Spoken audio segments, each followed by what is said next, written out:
The City Council embarked on a digital first approach to our council services about 2 years ago now. And the big question that elected members were concerned about was, well, what about those people who won't be able to do digital first because either they've not got the kit or they've not got the skills? It was a real concern. So one of the first things that we did was to understand what the capability was of residents in Salford.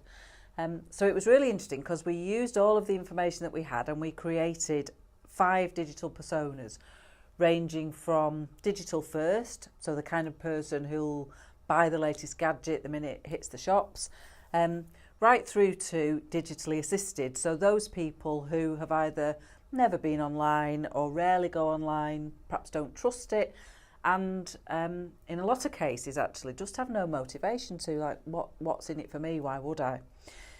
But the good news was, when we created our personas and mapped them onto the population, was that 85% of our population actually fell in the ready, willing, able, already actively using the internet, thank you very much. The digitally assisted represented about between 13 and 15%. So it was great. Our digital first approach could really take off because we knew that if we made sure our services genuinely made things quicker, easier, better for people, then they would use them. And we could really concentrate on the not insignificant number of about 25,000 who would need some assistance to either go online for themselves or make sure that they weren't left behind in this journey. So digital's so important to a city like Salford because it's such a huge sector of growth for us. We are the go-to place in the Northwest, certainly in Greater Manchester, for all things digital. We have Media City on the doorstep with a centre for the creative digital media organisations. It's really important to us that no one is left behind in Salford in making the most of that exciting digital journey. So we've partnered with a charity called Good Things Foundation, and we've set ourselves a really ambitious target to have 8,000 more residents online in the next 2 years.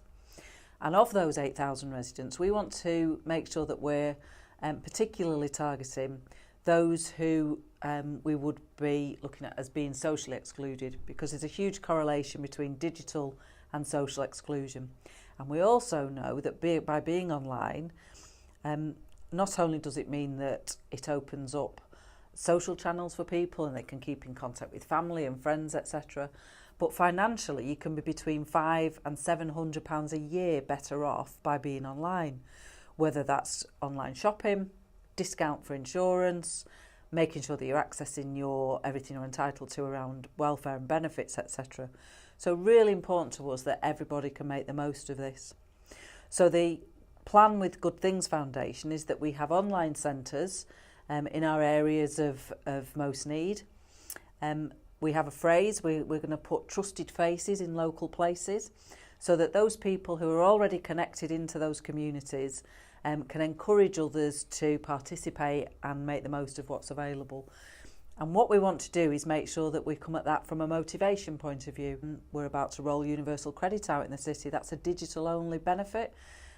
So it's really important to us that people feel confident to be able to go online so that they're getting ready for that, so that they can make sure that they are getting what they're entitled to. Whilst the City Council are leading this piece of work, it can never be achieved just through the council on our own. So we've pulled together a whole host of different partners in the city, whether that's the voluntary sector, whether that's residents themselves, whether that's the public sector, so ourselves, Salford Royal. But we've been really bowled over by the level of support that we've had from the private sector.